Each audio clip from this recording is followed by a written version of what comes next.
Ito yung isang pinag-uusapan kanina sa Quadcom. Nako po.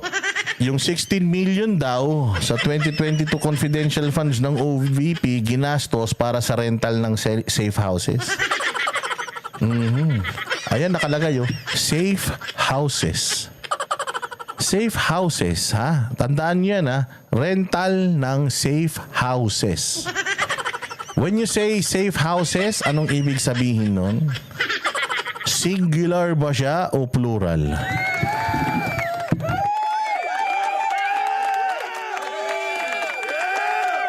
Pakilagay nga dyan. Singular ba siya o plural? Ilagay nyo dyan.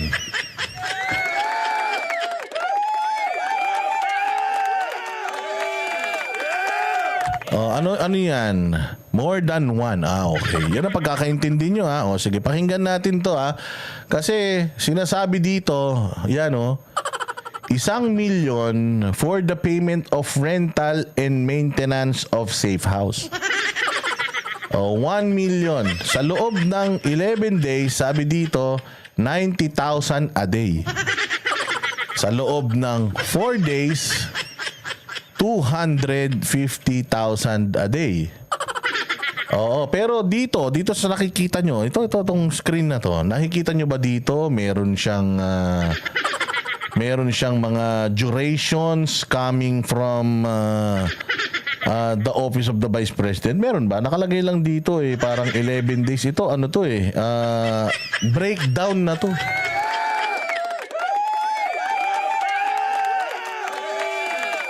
Pero pakinggan natin tong balitang to. Nagtaka na sobrang mahal nun, yung 1 million in just 4 days. Yan 1 million in just 4 days. Hindi ba kayo nagtaka na ang mahal nun? Sa 4 na araw, yung 1 million, naubos nila dito. Hindi ba kayo nagtaka? Kaya nga ang tanong ko ganito Doon ba sa 1.4 billion per day, per day? Per day, 1.4 billion per day na flood control projects, hindi ba kayo nagtaka? Nasa 1.4 billion per day, nagbabaha pa rin sa Maynila.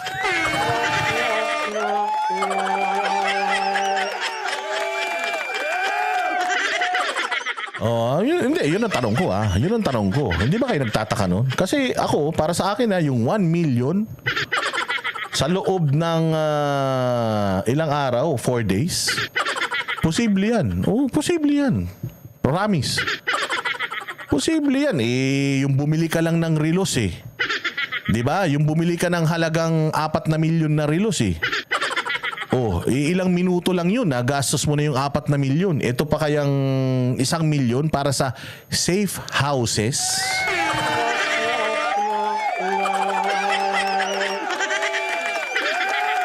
Ayan 4 million. Grabe, 4 days. Million na agad. Hindi. Pwede yan. Pwede naman yan. Pwede. Kung ang positioning mo is, kung ang mali siya na ilalagay mo sa isip ng tao, yung 4 na araw, tinan mo, 4 na araw. 1 million ang ginastos nila. Safe house. Aba, sobra naman yan. Grabe naman yung bahay na yan. Ang mahal naman yan. Ganun yung positioning nila Pero hindi nila dinidiscuss dito at hindi nila tinatanong, ilang mga safe houses ba to? Ano ba ang preference pagka sinabing safe house? Tama? 'Di ba? Anong preference? Kaya naman pala si Perla Arsua pala, galit pala kay Inday Sara. Sige nga. Bakit mo nasabing Waldas? Perla Arsua. Sige nga, sige pag-usapan natin. Perla Arsua. Total naman pumasok ka dito at sinasabi mong Waldas si Inday Sara. Ano yung mas waldas? Yung 1 million in 4 days sa safe houses? Ibig sabihin pag safe house, meron kang asset. Tapos syempre pag yung asset mo, kailangan ilalagay mo yan sa isang lugar na secured. Ilalagay mo yan sa isang lugar na talagang secluded, secured. Hindi siya pwedeng i-breach. So, ibig sabihin, etong safe house na to, hindi talaga yan katulad ng apartel.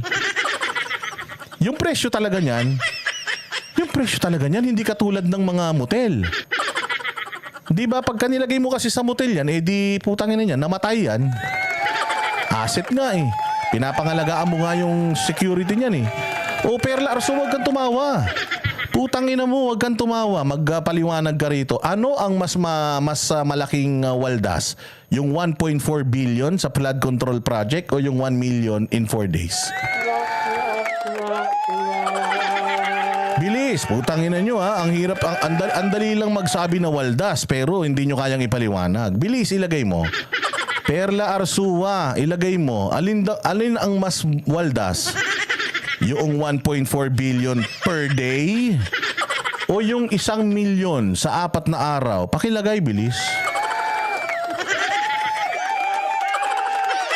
Oh, welcome ang mga basher na magpaliwanag. Bilis. Yung mga magagaling sa batas, yung mga abogado. Paliwanag nyo na. Putangin na mo, Perla. Tawa ka ng tawa. Ha? Gusto mo ba mag-asawa?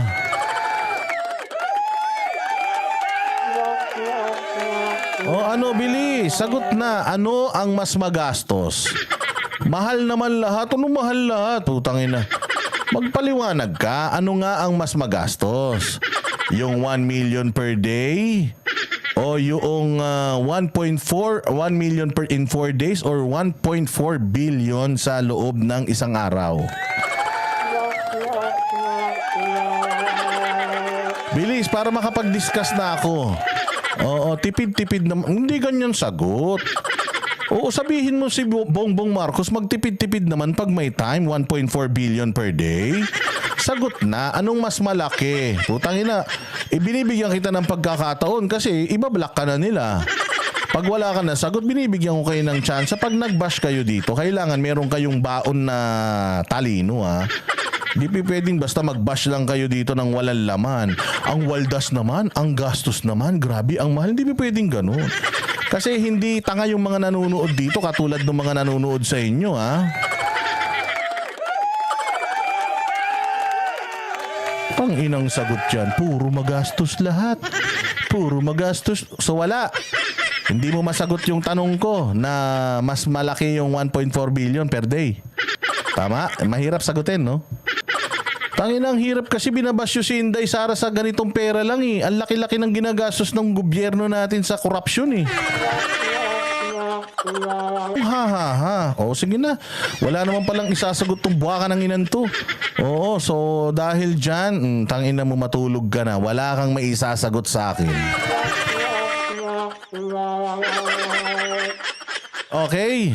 So kasi dito, nakalagay nga 1 million in 4 days. Kung yan ang talagang iisipin mo, grabe mahal ng safe house na yan. Oo, pero baka naman mamaya i-itemize kung ilang safe houses yan. At saka ilagay kung bakit mahal yung mga safe houses na yan. Baka may maisagot yung OVP. Putahin ninyo, matay kayo. Kasi di ba usually ganun yan eh. Ganun yang mga safe houses. Hindi yan yung parang nandiyan lang sa tabing dagat. Hindi yan nandiyan sa sa isang building. Hindi yan ganun. Matindi ang security niyan. So syempre, when you say safe house, yung binabayaran mo dyan, yung safety. Tangina, anong gusto nyo? 5,000 per day? Putay, nyo na. Kinumpromiso ninyo yung safety ng mga assets. Kasi confidential nga ito eh, confidential.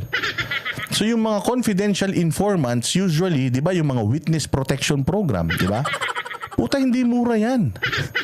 Hindi po mura ang witness protection program. Tanungin niyo si Rosebud Ong. Di ba? Ang tagal ni Rosebud sa witness protection program. Tapos, nung nagbago ng administrasyon, binitawan siya.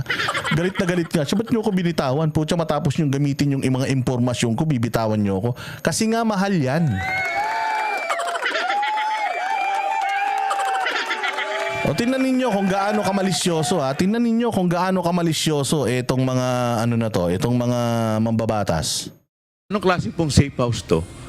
May swimming pool po ba tong safe? Yan, di ba? Anong klaseng safe house to? May swimming pool po ba to, puta? Yan yung sinasabi ko sa'yo, magaling silang maglagay ng mali siya sa utak ng tao. Masasagot ba yan nung COA chief? May swimming pool ba to? Di ba? O ano pa? Safe house? May wifi? Sa BGC? May pakikita po. Oy, ba't alam mo mahal sa BGC? Siguro meron kang may kondo ka sa BGC, sir. Ito may ipapakita siya. Ito ka. O sa inyong isang resort sa Shangri-La. Wow. Shangri-La, Boracay. Ang Shangri-La Boracay daw, 25,000 per day, one night, luxury resort. Ang tanong, sir, safe house ba yan?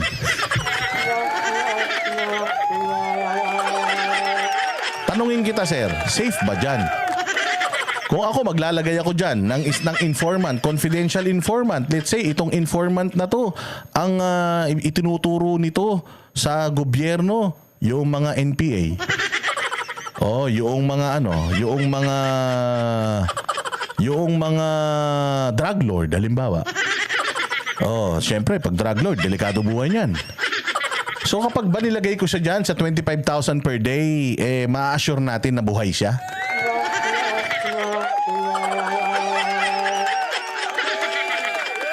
Tama ba? Tama ba? Kasi to, hotel to, resort. Sa tingin mo, ako, si Inday Sara, ilagay mo na lang sa Boracay yan, sa may Shangri-La. Ma'am, delikado dun kasi isa lang yung gwardiya dun eh. Okay lang kasi 25,000 per night naman dun.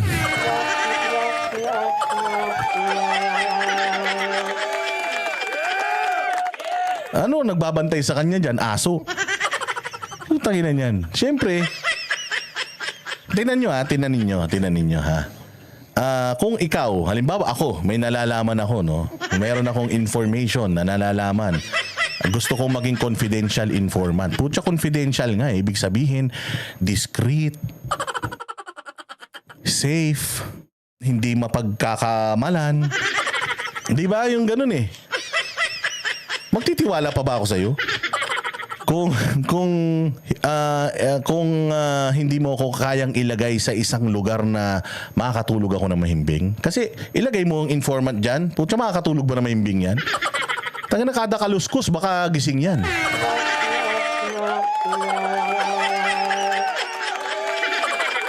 Kasi yung mga ganitong statement, yung mga ganitong malis na nilalagay, kasi ganito yung ginawa ni Torre doon sa Senado eh.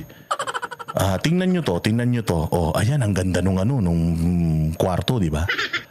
Iba-iba pa yung kulay. Yung kwarto na yan, katabi, mga kwarto ng babae. Tapos tingnan mo to, ito yung jacuzzi. Ayan, yan yung jacuzzi. Baka dyan nila dinadala yung mga bata na minumolesya niya. May mga ganun siya. So, naglalagay siya ng malis sa isip ng tao. So, ito, ganito rin. Ang mahal naman yan, 1 million. In 4 days, ito 25,000 luxury resort to. Pero ang tanong dito kasi naka-itemize ba doon sa report na isang kwarto lang 'yon? Isang safe house lang 'yun, nakalagay ba doon? 'Di ba? Imposible OVP, ang OVP pang buong Pilipinas 'yan. Putangin na niyan, sigurado ko na yung mga safe houses na 'yan, madami 'yan, hindi lang isa 'yan.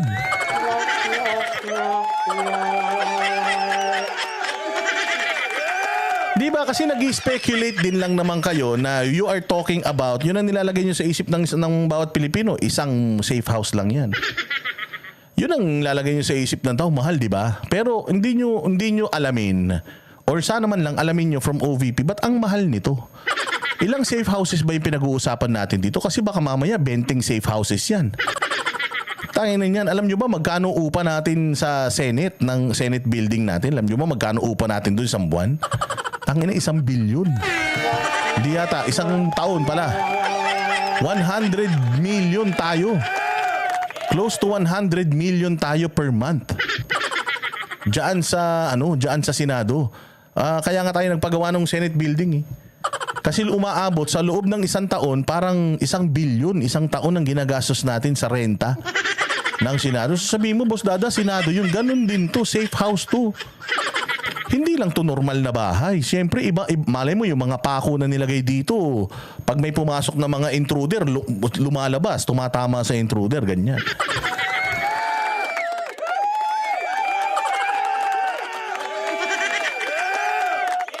Di ba? Tama.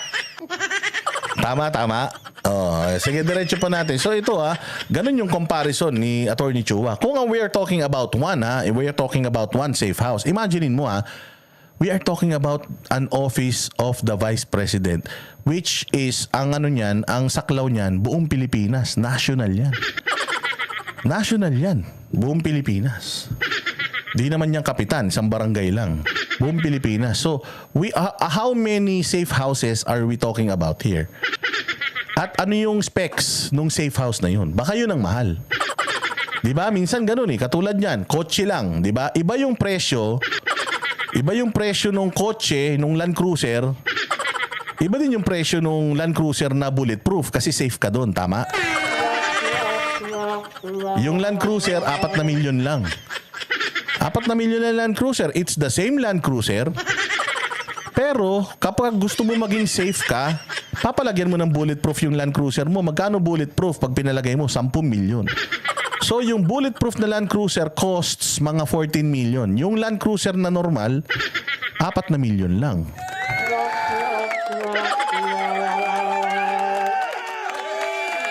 So hindi po siya comparable. Mali po yung kino-compare natin yung mamahaling resort doon sa safe house. Safe.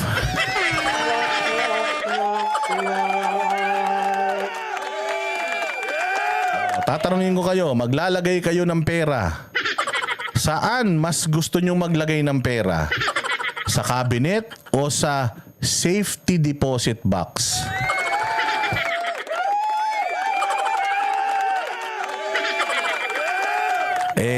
Parehas lang naman na pwede mong ilagay yung pera doon. Pero bakit ka naglalagay sa safety deposit box kahit mas mahal yun kaysa sa cabinet? Kasi gusto mo yung pera mo safe. Safe. Yun ang binibili mo. Safety.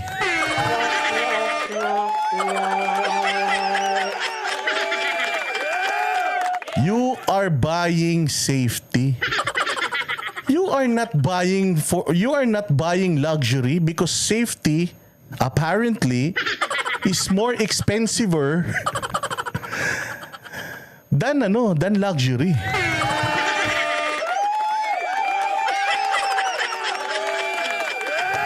Tama?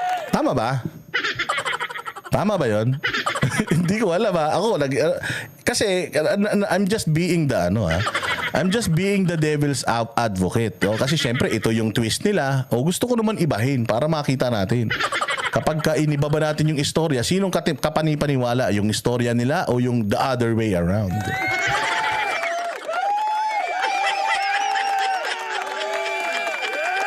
Sabi nga ni Christine Vlogs, safety. Oo, so doon ako sa safe kasi pag nilagay ko yung 100,000 pesos ko sa cabinet, putang ina. Malingat ka lang, wala na yan. Tapos di mo alam sino pagbibintangan mo. Yung safety deposit box, putya, ang bigat nun. Bago pa niya makuha yung pera mo, sigurado ko, nahuli mo na siya. Diretso natin. Kasi baka naman may paliwanag na maganda si sir. Per night po neto is 22,500. This is a high-end luxury resort. Yun, high-end luxury resort. Is a high-end luxury resort safe? Question. Si Pablo Escobar, nagtago ba siya sa resort? Si Osama Bin Laden, nagtago ba siya sa resort? Si Saddam, nagtago ba sa resort? Parang hindi naman, no? Bakit? Kasi nga, putang ina, pag dyan sila nagtago, mahuhuli sila.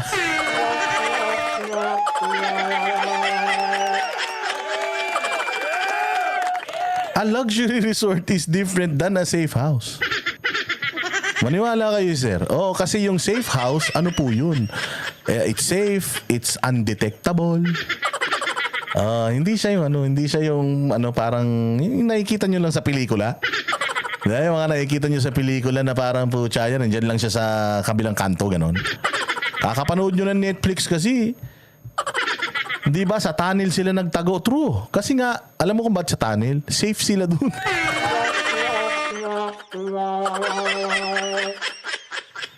But if you want to put malice in the minds of the Filipinos, ganito dapat mag-explain. Ganito dapat mag-present. Tama, tama.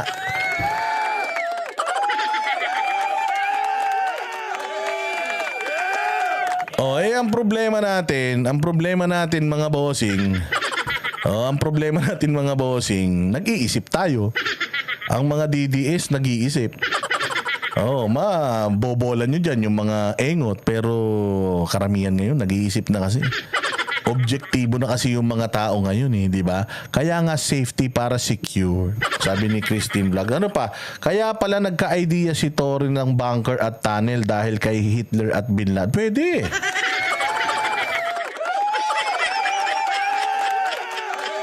Di ba nga, pinagtatawanan din natin yan. Sabi natin, pucha yan, 16 days kayo nandiyan dyan. Kung nandiyan dyan talaga si Pastor, nahuli nyo na nung unang araw pa lang. Bakit siya magtatago dyan sa Kingdom of Jesus Christ? Alam naman niya na papasukin yan. Kahit na pigilan ng taong bayan, papasok at papasok sila dyan. So bakit pa ako dyan magtatago? Hindi ba common sense? Yan. Kasi nga, ang gusto lang naman talaga nila, ito para sa akin lang, I may be wrong, pero baka ang gusto lang talaga nila is sirain yung reputasyon ni Inday Sara. Unang-una sa lahat, we are talking about confidential funds. Dapat pinag-uusapan natin to in a closed door setup. Yung walang media. Di ba pag meron kayong maselang information, you are requesting for an executive session? Itong mga ganitong usapin is jeopardizing yung ating intel, yung ating safety. Kasi ganun lang, nakita mo kanina yung troll dito. Nakita mo yung troll dito, di ba? Ang sinasabi niya, ay grabe naman ang mahal. Waldas talaga. Yun yung gusto nilang itanim sa utak ng tao na waldas si Inday. Putang ina, papaano mo sasabihin waldas si Inday kung putya wala nga siyang mamahaling relo katulad ng mga congressman? Kung ang sapatos niya is Skechers, Vice President na siya ng Pilipinas is Skechers. Samantalang si Kimbo, yung sapatos Fendi. 70,000 yata ang isa nun. Taga Marikina ka pa naman. Hindi ka bumili ng sapatos sa Marikina. Sana man lang i-promote mo yung gawang Marikina. Hindi ba? Ang mga relos, 3 milyon, 4 na milyon. Ang mga bag, 300,000 hanggang 1 milyon. Diba? So paano mo sasabihin ni Walda si Inday? Makikita mo sa lifestyle niya, simple lang naman siya. Naka-polo shirt lang siya. Naka-pantalon. Naka-barong lang siya na pang-opisina.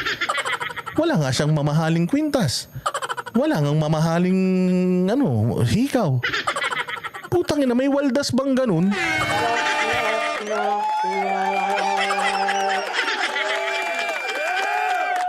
Ang mga waldas, yung mga kabit nyo na mga naka-townhouse, may binibilan nyo ng cash na Mercedes na hindi nakapangalan sa inyo. Putang ina, yun ang mga waldas. Pero si Inday Sara, sasabihin nyo na waldas, nakita na namin harap-harapan yan. Si PRRD nga, rilo, sira.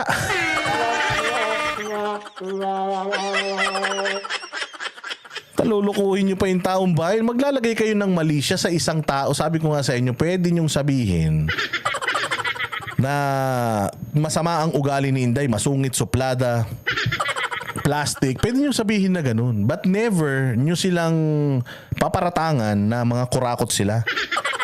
Nagdodroga sila, kurakot sila. Oo, yan yung mga hindi nyo dapat na inaano sa kanila, na ibinibintang sa kanila. O ano yun? Palpak yan. Hindi kayo magtatagumpay kasi kahit anong silip ninyo, tinanin nyo. Sinisilip nyo yung mga budget, tapos the way you are presenting it to us, it's as if, corrupt siya. But if you're gonna look at it, yung mga detalyeng maliliit, safe houses, luxury resorts, ano mas mahal? Yung safe house o luxury resort? Kayo na bahala sumagot. It is just 25,000 per day.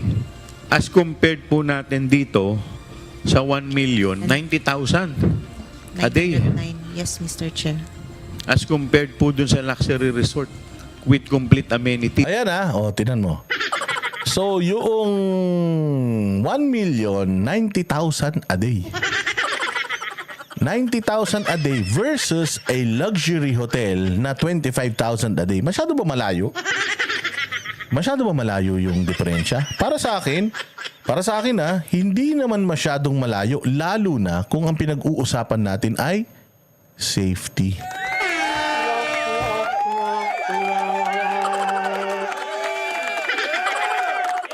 Tama. Tama, no? Mabuti nga si Inday na-itemize niya. Pag tinanong kita kaya, Congressman Chua, kung kaya mong i-itemize yung pera mo, yung budget mo, pag tinanong ka kaya namin, kaya mo kaya magpakita ng ganito? Kaya mo kaya mag-itemize ng mga ginastos mo mula sa piso hanggang sa huling sentimo? Kaya mo kaya? Hindi, di ba? Kasi ang tagal-tagal nang hinihiling ni PRD yan. Ang tagal nang hinihingi nila Duterte yung open the book, remember? Open the book, hinihingi nila sa inyo. Wala nga sa inyong makapag-commit tapos sinisita natin yung budget ni Inday Sara. If we are scrutinizing yung Intel funds ni Inday Sara, we should also scrutinize the Intel funds of Malacanang. Dapat pati yung Intel funds ng Malacanang, pati yung intelligence funds ng Malacanang dapat scrutinize din natin, tama? Oo, tingnan natin kung meron bang notice of disallowance din ng Malacanang. Kasi baka mamaya hindi lang natin na itatanong, meron din pala. Dapat yun ang inaano natin, yun ang ini-scrutinize natin.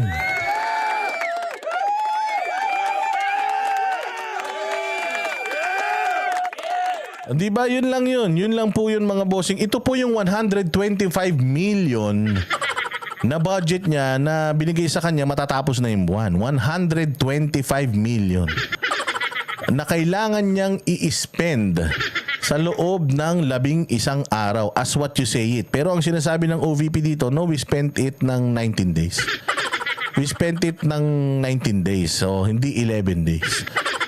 So dito, sinisilip nila yung 1 million which is in 11 days, 90,000 per day compared to a 25,000 na resort. 90,000 per day na safe house. And again, we are not talking about one safe house, two safe houses, three safe houses. Antayin natin yung report na yon galing sa opisina nila Inday kasi kayo pinangungunahan nyo Kasi baka mamaya niyan, pinangunahan nyo na naman yan. Tapos masagot na naman nila yan. Mapakita na naman nila yung detalyadong report niyan. Yari kayo niyan.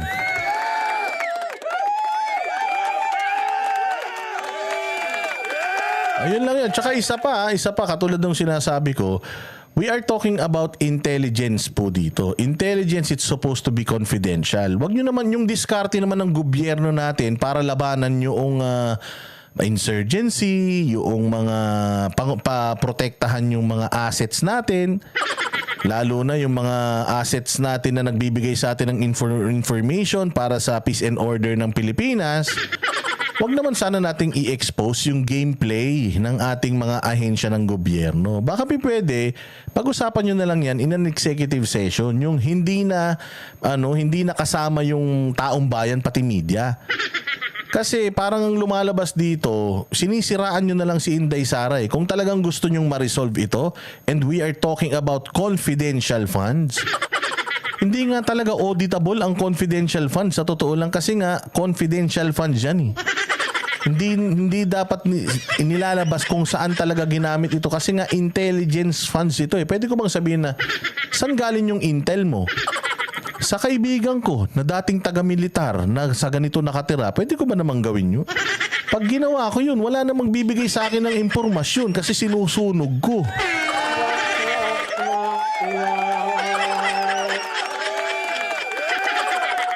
Kasi sa lumalabas sa ngayon, sir, sinusunog nyo yung diskarte ng mga natin. Diskarte ng mga ahensya ng gobyerno natin. Ang problema niyan, diskarte lang ng OBP sinusunog nyo Silipin din natin lahat ng may mga confidential funds. Kung yun ang problema natin, confidential funds. So, silipin natin yung confidential funds ni Bongbong, confidential funds ng DOJ, confidential funds ng ng military. Pati sa military, silipin na natin. Oo, para talagang malaman na natin, may labas yun sa taong bayan, pati sa mga komunista, yung diskarte ng gobyerno natin para dumami ulit sila.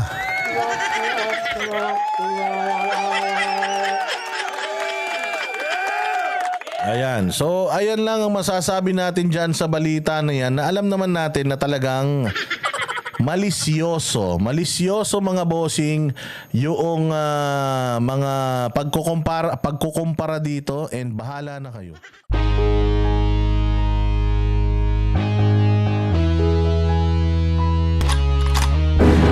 Yan ang panatero, wala